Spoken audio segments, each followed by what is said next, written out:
Hi hello ನಮಸ್ತೆ. ನಾನು ನಿಮ್ಮ Chaitra Pratap. Welcome back to my YouTube channel. ಎಲ್ಲ ಹೇಗಿದ್ದೀರಾ? ನೀವೆಲ್ಲ ಚೆನ್ನಾಗಿದ್ದೀರಾ ಅಂತ ಭಾವಿಸ್ತಾ ಇವತ್ತಿನ ವ್ಲಾಗ್ನ ಶುರು ಮಾಡ್ತಾ ಇದ್ದೀನಿ. ಇನ್ನು ಈ ವ್ಲಾಗ್ ಬಂದು ಸಂಡೇ ಕಂಪ್ಲೀಟ್ ವ್ಲಾಗ್ ಆಗಿರುತ್ತೆ. ಸಂಡೇ ಆಗಿರೋದ್ರಿಂದ ನನ್ನ ಮೊದಲನೇ ಕೆಲಸನೇ ಮನೆಯಲ್ಲಿ ವಾರ ಮಾಡಬೇಕು. ಅಂದರೆ ನಮಗೆ ಆ ಮನೆ ದೇವರು ವಾರ ಇರೋದು ಸಂಡೇ ಅಲ್ವಾ. ಸೊ ಹಂಗಾಗಿ ಮೊದಲು ಮನೆಯಲ್ಲಿ ಪೂಜೆನ ಮಾಡ್ಕೊಬೇಕು. ಜೊತೆಗೆ ಸ್ವಲ್ಪ ಹೊರಗಡೆ ಹೋಗೋ ಕೆಲಸನೂ ಸಹ ಇದೆ.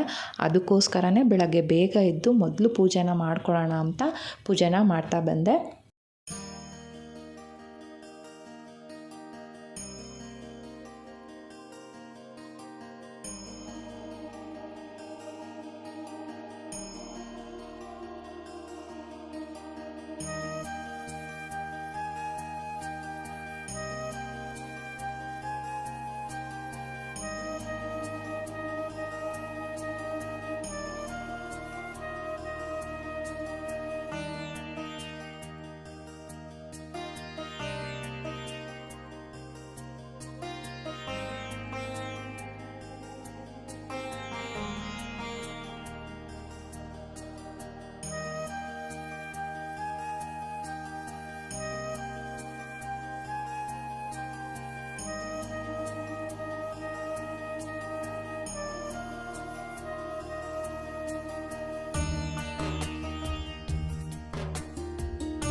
ಇನ್ನು ಭಾನುವಾರದ ಪೂಜೆ ಕಂಪ್ಲೀಟಾಗಿ ಆಗಿದೆ.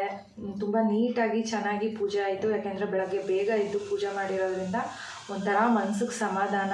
ಮನೆಯಲ್ಲಿ ಎಲ್ಲರೂ ಸ್ನಾನ ಮಾಡಿ ದೇವ್ರಿಗೆ ಪೂಜೆನ ಮಾಡಿದ್ರು. ಇನ್ನು ಟಿಫನ್ ಕೆಲಸನೂ ಎಲ್ಲ ಕಂಪ್ಲೀಟಾಗಿ ಆಗಿದೆ. ಮನೆಯಲ್ಲಿ ಯಾವುದೇ ಥರ ಕೆಲಸ ಇಲ್ಲ, ಇನ್ನು ಕಂಪ್ಲೀಟಾಗಿ ಎಲ್ಲ ಮುಗಿಸಿದ್ದೀನಿ. ಇನ್ನು ನೆಕ್ಸ್ಟ್ ಏನಪ್ಪ ಪ್ರೋಗ್ರಾಮ್ ಅಂತ ಅಂದರೆ ದೇವಸ್ಥಾನಕ್ಕೆ ಹೋಗಬೇಕು. ಏನಪ್ಪ ಸಂಡೇ ದೇವಸ್ಥಾನನ ಅಂತ ಕೇಳ್ಬೋದು. ಹೌದು, ಅಂದರೆ ನಾನು ರೆಗ್ಯುಲರಾಗಿ ನಾನು ಹೇಳ್ತಿದ್ದೆ ಅಲ್ವಾ, ಶ್ರೀನಗರಲ್ಲಿರುವಂಥ ಅಣ್ಣಮ್ಮ ಟೆಂಪಲ್ಗೆ ಹೋಗ್ತೀವಿ ಅಂತ. ಸೊ ಅಲ್ಲಿ ಇವತ್ತಿನ ದಿನ ಮಹದೇಶ್ವರ ಸ್ವಾಮಿ ಕತೆ ಮತ್ತಿನ ಭಜನೆನ ಇಟ್ಕೊಂಡಿದ್ದಾರೆ. ಸೊ ಹಂಗಾಗಿ ಅಲ್ಲಿಗೆ ಹೋಗಬೇಕು. ಅಂದರೆ ಸಂಜೆ ಇರೋದು ಪೂಜೆ. ನಾವು ಸ್ವಲ್ಪ ಬೇಗನೆ ಹೋಗೋಣ ಅಂತ. ಯಾಕೆಂದರೆ ದೇವರಿಗೆ ಅಂತಲೇ ಸಪ್ರೇಟಾಗಿ ಅಡುಗೆಗಳನ್ನ ಮಾಡೋದಿರುತ್ತೆ ಅಲ್ವಾ. ಮತ್ತಿನ ಅಲಂಕಾರಗಳೆಲ್ಲ ಇರುತ್ತೆ. ಅಂದರೆ ಅಲಂಕಾರ ಎಲ್ಲ ಅವ್ರು ಬಂದು ಮಾಡ್ಕೊತಾರೆ. ಬಟ್ ನಾವು ನಮ್ಮ ಕೈಯಲ್ಲಾಗೋ ಸೇವೆ ಏನಿರುತ್ತೆ ಕೆಲಸ ಅದನ್ನು ಮಾಡಿಕೊಡೋಣ ಅಂದ್ಬಿಟ್ಟು ಸ್ವಲ್ಪ ಬೇಗನೆ ಹೊರಡಬೇಕು. ಅದಕ್ಕೋಸ್ಕರ ರೆಡಿಯಾಗಿದ್ದೀನಿ. ಅಲ್ಲಿ ಪೂಜೆ ಮತ್ತಿನ ಕತೆ ಎಲ್ಲ ಯಾವ ರೀತಿ ಇರುತ್ತೆ ಅನ್ನೋದನ್ನು ಈ ಒಂದು ಬ್ಲಾಗಲ್ಲಿ ನಿಮ್ಮೊಟ್ಟಿಗೆ ಶೇರ್ ಮಾಡ್ತೀನಿ. ಸೊ ಅದಕ್ಕೋಸ್ಕರ ಎಲ್ಲೂ ವಿಡಿಯೋನ ಸ್ಕಿಪ್ ಮಾಡ್ದಲೇ ಪೂರ್ತಿಯಾಗಿ ವಿಡಿಯೋನ ನೋಡಿ. ಇನ್ನೂ ಯಾರೆಲ್ಲ ನನ್ನ ಚಾನಲ್ನ ಸಬ್ಸ್ಕ್ರೈಬ್ ಮಾಡ್ದಲೇ ನೋಡ್ತಿದ್ದೀರಾ, ದಯವಿಟ್ಟು ಚಾನಲ್ನ ಸಬ್ಸ್ಕ್ರೈಬ್ ಮಾಡ್ಕೊಂಡು ನೋಡಿ ಅಂತ ಹೇಳೋದಕ್ಕೆ ಇಷ್ಟಪಡ್ತೀನಿ. ಬನ್ನಿ ಅಲ್ಲಿ ಯಾವ ರೀತಿ ಇರುತ್ತೆ ಪೂಜೆ ಅನ್ನೋದನ್ನು ಈ ಬ್ಲಾಗಲ್ಲಿ ತೋರಿಸ್ತೀನಿ.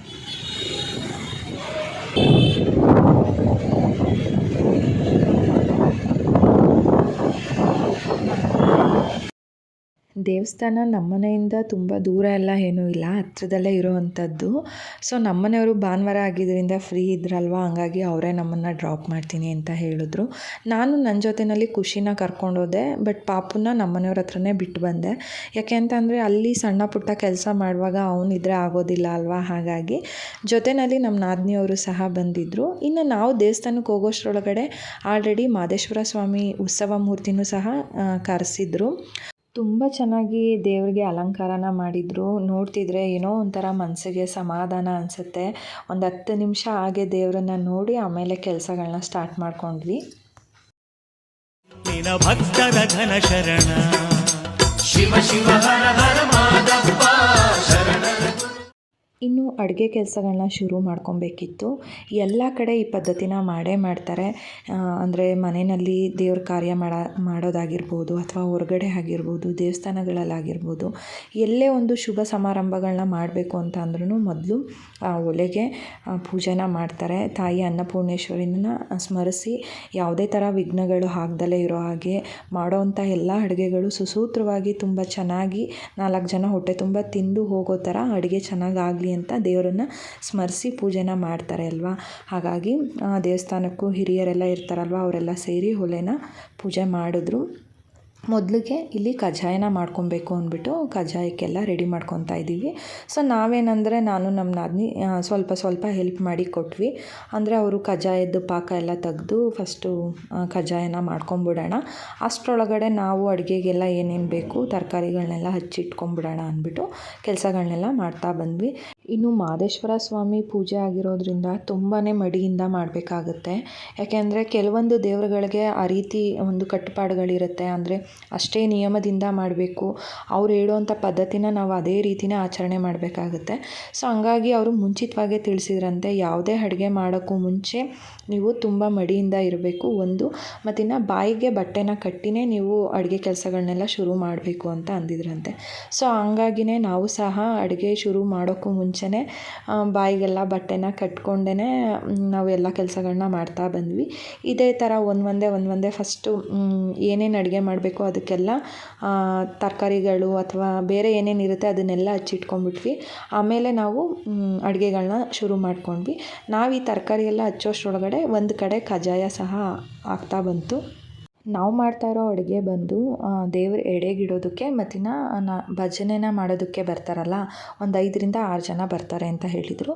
ಅಷ್ಟು ಜನಕ್ಕೆ ಸುಮಾರು ಒಂದು 10ರಿಂದ 12 ಜನಕ್ಕೆ ಆಗೋ ಮಟ್ಟಿಗೆ ನಾವಿಲ್ಲಿ ಅಡುಗೆನ ಮಾಡ್ತಾಯಿದ್ದೀವಿ. ದೇವರೆಡೆಗೆ ಯಾವುದೇ ಕಾರಣಕ್ಕೂ ಕ್ಯಾಟ್ರಿಂಗ್ ಅಡುಗೆನ ಇಡಬಾರ್ದು ಅಂತಲೇ. ನಾವು ದೇವಸ್ಥಾನದಲ್ಲೇ ಆಗಿರ್ಬೋದು ಅಥವಾ ಮನೆಯಲ್ಲಿ ನಾವು ದೇವ್ರುಗಳನ್ನ ಪೂಜಿಸ್ತೀವಲ್ವ, ಆವಾಗಲೂ ಅಷ್ಟೇ ಕ್ಯಾಟ್ರಿಂಗ್ ಹೇಳಿದ್ದನ್ನು ನಾವು ದೇವರೆಡೆಗೆ ಬಳಸೋದೇ ಇಲ್ಲ. ನಾವು ಸ್ವತಃ ಖುದ್ದಾಗಿ ನಾವು ತುಂಬ ಮಡಿಯಿಂದ ಮಾಡಿರೋಂಥ ಅಡುಗೆನೇ ದೇವ್ರ ಮುಂದೆ ಇಡುವಂಥದ್ದು. ಎಲ್ಲ ಕಡೆ ಅದೇ ರೂಢಿನೇ ಇರುತ್ತೆ. ಸೊ ಹಂಗಾಗಿ ಎಲ್ಲ ಒಂದೊಂದೇ ಅಡುಗೆನ ಮಾಡ್ತಾ ಬಂದ್ವಿ. ಒಂದು ಕಡೆ ಕಜ್ಜಾಯ ಆಗಿದ ತಕ್ಷಣ ಅಡುಗೆ ಕೆಲಸಗಳೆಲ್ಲ ಶುರುವಾಯಿತು. ಇನ್ನು ಸೀಗೆ ಸೊಪ್ಪು ಅಂತ, ಇದು ಮಹದೇಶ್ವರ ಸ್ವಾಮಿಗೆ ತುಂಬ ಇಷ್ಟವಾಗಿರೋವಂಥ ಸೊಪ್ಪು ಅಂತ ಹೇಳ್ತಾರೆ. ನಾನು ಈ ಸೊಪ್ಪನ್ನ ಇದೇ ಫಸ್ಟ್ ಟೈಮ್ ನೋಡಿದ್ದು. ತುಂಬಾ ಚೆನ್ನಾಗಿತ್ತು ಸೊಪ್ಪು, ಬಟ್ ಅದು ಬೇಯಿಸುವಾಗ ತುಂಬ ಕಹಿ ಬರುತ್ತಂತೆ. ಮುಳ್ಳಲ್ಲಿ ಈ ಸೊಪ್ಪು ಬೆಳೆಯುತ್ತೆ ಅಂತ ಅವರು ಹೇಳಿದ್ದು. ತುಂಬ ಇಂಟ್ರೆಸ್ಟಿಂಗ್ ಆಗಿತ್ತು. ಅದ್ರ ಬಗ್ಗೆ ಎಲ್ಲ ಸ್ವಲ್ಪ ಸ್ಟೋರಿ ಹೇಳ್ತಿದ್ರು. ನಾವು ಅದ್ರ ಬಗ್ಗೆ ಕೇಳ್ತಾ ಅಡುಗೆ ಕೆಲಸಗಳನ್ನ ಮಾಡ್ತಾ ಬಂದ್ವಿ. ಇನ್ನು ಕಂಪ್ಲೀಟಾಗಿ ಅಡುಗೆ ಎಲ್ಲ ಮುಗಿದ ಮೇಲೆ ನಾವು ರಿಟರ್ನ್ ಮನೆಗೆ ಹೋಗಿ ಫ್ರೆಶ್ ಅಪ್ ಆಗಿ ಸಂಜೆಗೆಲ್ಲ ನಾವು ಮತ್ತೆ ಬರಬೇಕಿತ್ತಲ್ವ, ಹಂಗಾಗಿ ಬೇಗನೆ ಹೊರಟ್ವಿ. ಇನ್ನು ನಾನು ಎಲ್ಲೂ ಸಹ ಮುಂದೆ ನೆಕ್ಸ್ಟು ವಾಯ್ಸ್ ಓವರ್ನ ಕೊಡೋದಕ್ಕೆ ಹೋಗಿಲ್ಲ. ಯಾಕೆಂದರೆ ವಿಡಿಯೋನ ನಾವು ಯಾವ ರೀತಿ ತೆಗ್ದಿದ್ದೀನಿ ಹಾಗೆ ಅದನ್ನು ಹಾಕಿದ್ದೀನಿ. ಯಾಕೆಂದರೆ ಭಜನೆ ಮಾಡಿರೋದನ್ನು ನೀವು ಹಾಗೆ ಕೇಳಿದ್ರೇ ಚೆನ್ನಾಗಿರುತ್ತೆ ಅಲ್ವಾ. ಹಂಗಾಗಿ ಕೆಲವೊಂದು ಕಡೆ ಬ್ಲರ್ ಬಂದುಬಿಟ್ಟಿದೆ, ಅದನ್ನು ಸಹ ನಾನು ಸ್ಕಿಪ್ ಮಾಡಿಲ್ಲ. ಯಾಕೆಂದರೆ ಬ್ಲರ್ ಬಂದಿರೋದನ್ನ ಸ್ಕಿಪ್ ಮಾಡ್ತಾ ಹೋದರೆ ಅದು ಏನು ಅವರು ಆಡಿದ್ದಾರೆ ಅದು ಅಷ್ಟು ಕ್ಲಿಯರಾಗಿ ನಿಮ್ಗೆ ಅನಿಸೋದಿಲ್ಲ. ಸೊ ಹಂಗಾಗಿ ಅದನ್ನು ಹಾಗೆ ಬಿಟ್ಟಿದ್ದೀನಿ. ಇನ್ನು ಮಹದೇಶ್ವರ ಸ್ವಾಮಿಗೆ ಸೀಗೆ ಸೊಪ್ಪಿನ ಪಲ್ಯ ಯಾಕೆ ತುಂಬ ಇಷ್ಟ ಅಂತ ಅದ್ರ ಬಗ್ಗೆ ಭಜನೆ ಮಾಡೋದಕ್ಕೆ ಬಂದಿದ್ರಲ್ಲ ಅವರು ಅದನ್ನು ಹೇಳ್ತಾ ಹೋದರು. ನಾವು ಅದ್ರ ಬಗ್ಗೆ ತುಂಬ ಇಂಟ್ರೆಸ್ಟಿಂಗಾಗಿ ಕೇಳ್ತಿದ್ವಿ.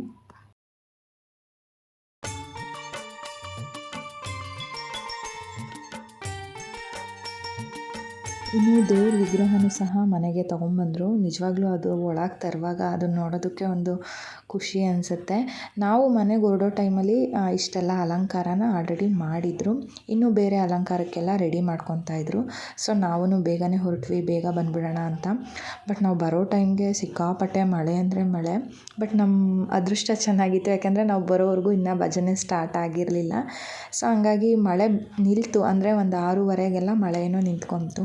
ಒಂದು 5:30ಗೆ ಮಳೆ ಸ್ಟಾರ್ಟ್ ಆಯಿತು. 1 ಅವರ್ ಸಿಕ್ಕಾಪಟ್ಟೆ ಜೋರಾಗಿ ಮಳೆ ಬಂತು. ಏನಪ್ಪ ಮಾಡೋದು, ಸ್ಟಾರ್ಟ್ ಮಾಡಿಬಿಡ್ತಾರೇನೋ ಅಂತಲೇ ಅಂದ್ಕೊಂಡ್ವಿ. ಬಟ್ ಒಂದು 6:30ಗೆಲ್ಲ ಮಳೆ ಕಂಪ್ಲೀಟಾಗಿ ಸ್ಟಾಪ್ ಆಗೋಗ್ಬಿಟ್ಟಿತ್ತು.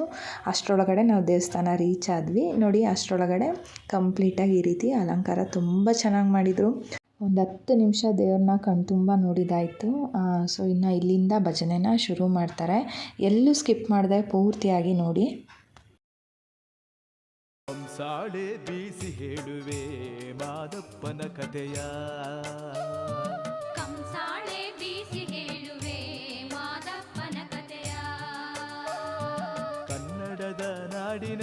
ನಡುಮಲೆಯ ನೆರಳಿನಲಿ ಕನ್ನಡದ ನಾಡಿನಲ್ಲಿ ನಡುಮಲೆಯ ನೆರಳಿನಲ್ಲಿ ನೆಲೆ ನಿಂತ ಮಾದೇಶನ ಬಲು ಚಂದದ ಕಥೆಯ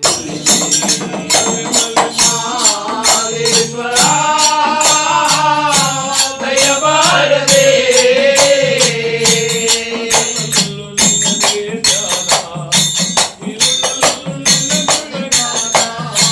ಮಹಾದೇವ ನೆನೆಯದೆ ನಿನ್ನ ನಿಲದಯ್ಯ ನನ್ನಿ ಪ್ರಾಣ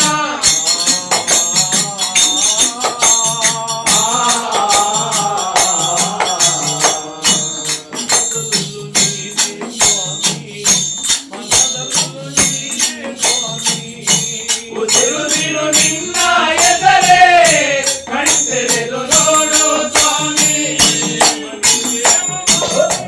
ಅವರು ಮಾಡಿದಂತ ಧೂಪ ದೀಪಗಳು ಆ ಭಕ್ತಿ ಭಾವಗಳು ಆ ಪಾಯ್ಕಾರ ಮಾಡಬಾರದಾಗಿದ್ರೆ ನಾವು ಆದೇಶ್ವರ ಅವರ ಮಕ್ಕಳು ಅವರು ಬಂದು ಬಳಗಕ್ಕೆಲ್ಲ ಆಯುರ ಆರೋಗ್ಯ ಬಾಯಿಬಿಟ್ಟು ಕಾಪಾಡ್ಲಪ್ಪ ಅಂತ ಹೇಳಿ ಆಗುತ್ತಾ ಹಾಗೆ ಇಲ್ಲಿ ಬಂದಿರತಕ್ಕಂತ ಭಕ್ತಾದಿಗಳಿಗೆಲ್ಲ ಆ ಮಾಯಿಕಾರ ಮಹದೇಶ್ವರ ಸಕಲೇಶ್ವರ ಬಾಯಿ ಕೊಟ್ಟು ಕಾಪಾಡ್ಲಿ ಮನೆಯಲ್ಲಿ ಸುಖ ಶಾಂತಿ ನೆಮ್ಮದಿ ಕೊಡ್ಲಿ ಗಂಡು ಮಕ್ಕಳಲ್ಲಿ ಗಣಭಾಗ್ಯವನ್ನು ಬಸ್ಸು ಬರುವ ರೋಡಿನಲ್ಲಿ ಬಸವ ಹೋಗೋ ಹಾದಿಯಲ್ಲಿ ಕಾಣೆಯ ಸ್ವಾಮಿ ನಿನ್ನ ಬಲ್ದೆ ಬರುವ ಚೌಕ ನೋಡೆಯ ಮಾದೇವಯ್ಯ ಬಲ್ದೆ ಬರುವ ಚೌಕ ನೋಡೆಯ ಬಸ್ಸು ಬರುವ ರೋಡಿನಲ್ಲಿ ಬಸವ ಹೋಗೋ ಹಾದಿಯಲ್ಲಿ ಸ್ವಾಮಿ ನಿನ್ನ ಬಲ್ದೆ ಬರುವ ಚೌಕ ನೋಡೆಯ ಮಾದೇವಯ್ಯ ಬಲ್ದೆ ಬರುವ ಚೌಕ ನೋಡೆಯ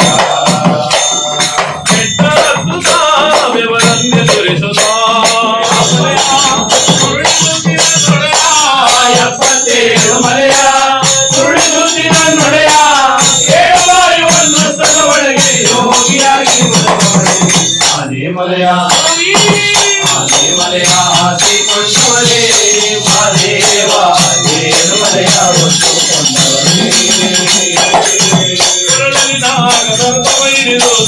ಕೊಂಡವರೇ ಹದಿನಾರಕ್ಕನ ಗುಡಿಯ ಒಳಗೆ ನಗುತ್ತ ಕುಳಿತವರೇ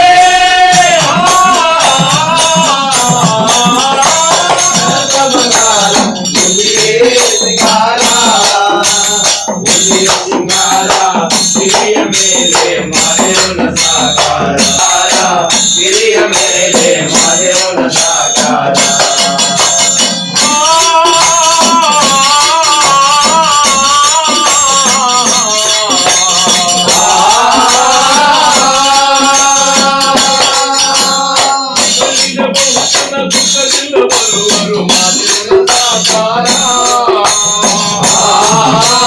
ಮಕ್ಕಳಿಂದ ಬಹುಜನ ದುಃಖದಿಂದ ಬರುವರು ಮಾದೇವನ ಸಾಕಾರ ಮಕ್ಕಳ ವರವ ಕರುಣಿಸುವವರೇ ನೀವೇ ಆಧಾರ ನಮಗೆ ಬಾಲನ ವರವ ಕರುಣಿಸುವವರೇ ನೀವೇ ಆಧಾರ ದೇವರು ಸಿಂಗಾರ ಕಳಸ ಬಂಗಾರ ಹುಲಿಯೇ ಸಿಂಗಾರ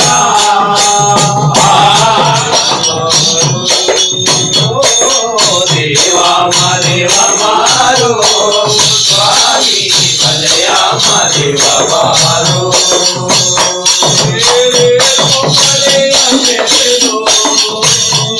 ನಡುಮಲೆಯಲ್ಲಿ ನೆಲೆಗೊಂಡು ಎಪ್ಪತ್ತೇಳು ಮಲೆಯ ಮೆರೆದು ನಡುಮಲೆಯಲ್ಲಿ ನೆಲೆಗೊಂಡು ನಗು ನಗು ಕೊಳೆಸಿರುವ ದೇವ ಮಾದೇವ ಮಾರು ಸ್ವಾಮಿ ಮಲೆಯ ಮಾದೇವ ಮಾರು ದೇವ ಮಾದೇವ ಮಾರು ಸ್ವಾಮಿ ಮಲೆಯ ಮಾದೇವ ಮಾರು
ಬೆಳಗಿದವು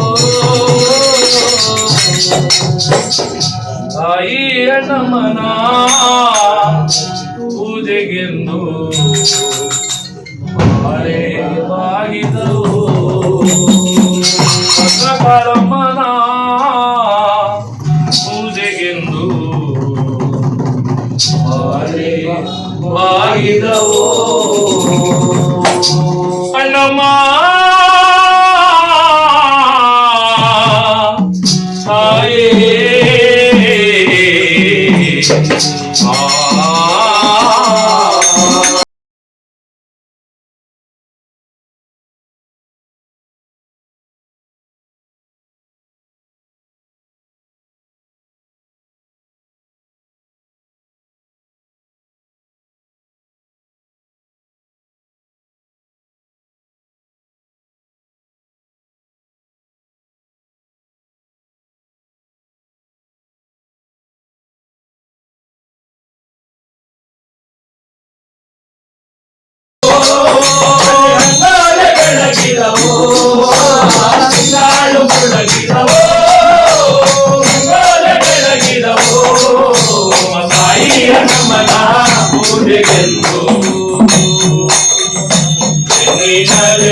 ತಾಯಮ್ಮ ಇರೋ ತನಕ ತವರು ಮನೆಯಾಸೆ ತಾಯಮ್ಮ ಸತ್ತ ಮೇಲೆ ಯಾರಾಸೆ ನಿನಗೆ ಯಾರಾಸೆ ತಾಯಮ್ಮ ಸತ್ತರು ತವರಲ್ಲಿ ಅಣ್ಣ ಅವನೇ ನೋಡಿಕೊಂಡು ಬರುವೆ ಅಣ್ಣ ನನ್ನ ಅಣ್ಣ ಅವರು ಮನೆಗೋಗಿ ವರುಷವೇ ತುಂಬಿತು ಹೋಗಿತು ಬರುವೆ ದೇವಾ ದೇವಾ ಮಗ್ಗೆ ಅಣ್ಣ ತಮ್ಮರು ಬೇಕು ಕಣ್ಣೀರ ಒರೆಯುವ ತಾಯಿರಬೇಕಮ್ಮ ತಾಯಿರಬೇಕು ತವರೂರಲ್ಲಿ ನನಗೆ ಅತ್ತಿಗೆಮ್ಮ ಇರುವಾಳು ತಮ್ಮ ನಂಗೆ ನನ್ನ ನೋಡುವಳು ನನ್ನ ನೋಡುವಳು ಅತ್ತಿಗೆ ನಂಟಲ್ಲ ಇದ್ದಾಳೆ ಚಿನ್ನ ಅಲ್ಲ ನಿನ್ನ ಹತ್ತಿಗೆ ನಿನ್ನ ತಾಯಲ್ಲ ನಿನ್ನ ತಾಯಲ್ಲ ಕೆಟ್ಟು ಬಂದ ಮಗಳಿಗೆ ಹೊಟ್ಟೆ ತುಂಬ ಅನ್ನ ಕೊಡುವ ಎಸಲ್ಲ ತಾಯಿ ನಿನಗಿಲ್ಲ ನಿನಗಿಲ್ಲ ಒಂದೇ ಒಂದು ಸಾರಿ ಅಣ್ಣನ ನೋಡಬೇಕು ಹೋಗಿದ್ದು ಬಾಹುವೆ ತವರಿಗೆ. ಮಾದೇಶ್ವರ ಸ್ವಾಮಿ ಹಾಡುಗಳ ಜೊತೆಗೆ ಕೆಲವೊಂದು ಜಾನಪದ ಹಾಡುಗಳು ಮತ್ತಿನ್ನು ಅಣ್ಣಮ್ಮ ದೇವಿ ಹಾಡುಗಳನ್ನ ಎಲ್ಲನೂ ಸಹ ಅವರು ತುಂಬ ಚೆನ್ನಾಗಿ ಹಾಡಿದ್ರು. ಒಂಥರ ಆ ಭಜನೆನ ಕೇಳ್ತಿದ್ರೆ ಟೈಮು ಹೋಗಿದ್ದೇ ಗೊತ್ತಾಗಲಿಲ್ಲ, ಅಷ್ಟು ಚೆನ್ನಾಗಿ ಹಾಡನ್ನು ಹಾಡಿದ್ರು ದೇವರುಗಳ ಮೇಲೆ. ಒಂಥರ ತುಂಬಾ ಖುಷಿ ಆಯಿತು. ಎಲ್ಲ ಆದಮೇಲೆ ಲಾಸ್ಟಲ್ಲಿ ದೇವರಿಗೆ ಮಹಾಮಂಗಳಾರತಿನ ಮಾಡಿದ್ರು. ಇನ್ನೊಂದೇನಪ್ಪ ಅಂದರೆ ದೇವರ ಸನ್ನಿಧಿನಲ್ಲಿ ಈ ರೀತಿ ಮಾದೇಶ್ವರ ಸ್ವಾಮಿ ಭಜನೆನ ಮಾಡಿಸೋದು ಅಂದರೆ ಅದು ಒಂಥರ ಖುಷಿ ವಿಚಾರ. ಅದು ಎಲ್ಲರಿಗೂ ಸಿಗೋದಿಲ್ಲ ಆ ಅವಕಾಶ. ನಿಜವಾಗ್ಲೂ ಒಂದು ಪುಣ್ಯದ ಕೆಲಸ ಅಂತಲೇ ಹೇಳ್ಬೋದು. ಈ ಒಂದು ಪ್ರೋಗ್ರಾಮ್ನ ಮಾಡಿ ಇದಕ್ಕೆ ಭಾಗಿಯಾಗೋ ಥರ ನಮ್ಗಳಿಗೆಲ್ಲ ಒಂದು ಅವಕಾಶನ ಕೊಟ್ಟಂಥ ಆದಿ ಅಣ್ಣಂಗೆ ಮತ್ತು ಅವ್ರ ತಾಯಿ ಉಷಾ ಆಂಟಿಗೆ ನಿಜವಾಗ್ಲೂ ತುಂಬಾ ಥ್ಯಾಂಕ್ಸ್ ಹೇಳಬೇಕು. ನನಗಂತೂ ಈ ರೀತಿ ದೇವ್ರ ಭಜನೆ ಮಾಡಿಸೋದು ಕೇಳೋದು ಅಂದರೆ ತುಂಬಾ ಖುಷಿ ವಿಚಾರ ಅಂದರೆ ತಪ್ಪಾಗಲ್ಲ. ನನಗೆ ಅಂತಲ್ಲ, ನಮ್ಮ ಮನೆಯವರು ಅಷ್ಟೇ, ನಮ್ಮ ಖುಷಿನೂ ಅಷ್ಟೇ ತುಂಬ ಇಂಟ್ರೆಸ್ಟಿಂಗಾಗಿ ಈ ಥರದನ್ನೆಲ್ಲ ಕೇಳ್ತಾಳೆ ನೋಡ್ತಾಳೆ. ಯಾಕೆಂದರೆ ನಮ್ಮ ತಾತ ಅವರು ಸಹ ಈ ರೀತಿ ಶನಿ ಮಹಾತ್ಮ ದೇವರು ಕತೆ ಮಾಡೋದು ಮತ್ತಿನ್ನು ಭಜನೆ ಮಾಡೋದು ಈ ಥರದನ್ನೆಲ್ಲ ಮಾಡ್ತಾ ಬಂದಿದ್ದರು. ಸೊ ನಾವು ಚಿಕ್ಕ ಹುಡುಗರಿಂದ ನಾವು ಅದನ್ನು ನೋಡ್ತಾ ಬಂದಿದ್ದೀವಿ ಅಲ್ವಾ. ಅಂದರೆ ಆ ವಾತಾವರಣದಲ್ಲಿ ಬೆಳೆದಿರೋದ್ರಿಂದ ನಮಗೆ ತುಂಬಾ ಖುಷಿಯಾಗುತ್ತೆ ಈ ರೀತಿ ದೇವ್ರ ಭಜನೆ ಕೇಳಬೇಕು ಅಂದರೆ. ನಮ್ಮ ನಮಗೆ ಅಂತಲ್ಲ, ಪ್ರತಿಯೊಬ್ಬರಿಗೂ ದೇವ್ರ ಹಾಡು ಅಂದರೆ ದೇವ್ರ ಹಾಡೇ ಅಲ್ಲ, ಯಾವುದೇ ಹಾಡಾದ್ರೂ ಕೇಳೋದಕ್ಕೆ ಇಷ್ಟಪಡ್ತಾರೆ. ಈವನ್ ನನ್ನ ಮಗನಿಗೂ ಸಹ ಇವಾಗ್ಲೂ ಅವನಿಗೆ ನೈಟ್ ಹೊತ್ತು ಅವನ್ನ ಮಲಗಿಸ್ಬೇಕು ಅಂತ ಅಂದರೆ ಈ ರೀತಿ ಯಾವುದಾದ್ರೂ ಒಂದು ಕಂಸಾಳೆ ಹಾಡು ಅಥವಾ ದೇವ್ರ ಕತೆ ಹರಿಕತೆಗಳನ್ನೆಲ್ಲ ಹಾಕಿದ್ರೆ ಸ್ವಲ್ಪ ಅದನ್ನು ಕೇಳ್ತಾ ಕೇಳ್ತಾ ಮಲ್ಕೊತಾನೆ ಅವನು. ಸೊ ಆ ರೀತಿ ನಮ್ಮ ವಾತಾವರಣ ಆ ರೀತಿ ಇದೆ. ಸೊ ಹಂಗಾಗಿ ನಮಗೆ ಈ ಥರದ್ದನ್ನೆಲ್ಲ ತುಂಬಾ ಇಷ್ಟ ಆಗುತ್ತೆ. ಒಂಥರ ಆವತ್ತಿನ ದಿನ ಹೋಲ್ ಡೇ ಫುಲ್ಲು ಖುಷಿಯಾಗಿದ್ವಿ ಅಂದರೆ ತಪ್ಪಾಗಲ್ಲ.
ಇನ್ನು ದೇವ್ರ ಪೂಜೆ ಎಲ್ಲ ಕಂಪ್ಲೀಟಾಗಿ ಮುಗೀತು.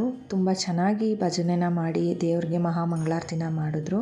ಇನ್ನು ಮೇಲೆ ಊಟಕ್ಕೆ ವ್ಯವಸ್ಥೆ ಮಾಡಿದ್ರಲ್ವ, ಹಾಗಾಗಿ ಊಟಕ್ಕೆ ಅಂತ ನಾವು ಮೇಲೆ ಬಂದ್ವಿ. ಇನ್ನು ಮಳೆ ಇರಲಿಲ್ಲ, ನಿಜವಾಗ್ಲೂ ಅದೊಂದು ಖುಷಿ ವಿಚಾರ ಅಂತಲೇ ಹೇಳಬೇಕು. ಮಳೆ ಬಂದುಬಿಟ್ಟಿದ್ರೆ ಸ್ವಲ್ಪ ಹಿಂಸೆ ಆಗಿರೋದು ಬರೋರಿಗೆ. ಈ ರೀತಿ ಊಟದ ವ್ಯವಸ್ಥೆ ಇರುತ್ತಲ್ವ, ಆ ಊಟ ಕೊಡೋದಕ್ಕೆ ಎಲ್ಲ ತುಂಬ ಹಿಂಸೆ ಆಗೋಗ್ಬಿಡ್ತಾಯಿತ್ತು. ಸೊ ಮಳೆ ಇರಲಿಲ್ಲ, ಹಾಗಾಗಿ ಕಂಪ್ಲೀಟಾಗಿ ಇವತ್ತಿನ ಸಂಡೇ ವ್ಲಾಗ್ನ ನಿಮ್ಮೊಟ್ಟಿಗೆ ಶೇರ್ ಮಾಡಿದ್ದೀನಿ. ಐ ಹೋಪ್ ನಿಮಗೆ ಈ ಒಂದು ವ್ಲಾಗ್ ಇಷ್ಟ ಆಗುತ್ತೆ ಅಂತ ಭಾವಿಸ್ತೀನಿ. ಇಷ್ಟ ಆಗಿದರೆ ದಯವಿಟ್ಟು ಒಂದು ಲೈಕ್ ಮಾಡಿ. ಚಾನಲ್ನ ಸಬ್ಸ್ಕ್ರೈಬ್ ಮಾಡ್ದಲ್ಲೇ ನೋಡ್ತಿದ್ರೆ ದಯವಿಟ್ಟು ಚಾನಲ್ನ ಸಬ್ಸ್ಕ್ರೈಬ್ ಮಾಡ್ಕೊಳ್ಳಿ. ನಿಮಗೇನಾದರೂ ಯೂಸ್ ಅನಿಸಿದ್ರೆ ಈ ಒಂದು ವ್ಲಾಗ್ನ ಶೇರ್ ಮಾಡಿ ಅಂತ ಹೇಳ್ತಾ ಮತ್ತೆ ಇನ್ನೊಂದು ವ್ಲಾಗ್ ಜೊತೆ ಸಿಗ್ತೀನಿ. ಅಲ್ಲಿವರೆಗೂ ಬಾಯ್ ಸ್ನೇಹಿತರೆ, ಥ್ಯಾಂಕ್ ಯು.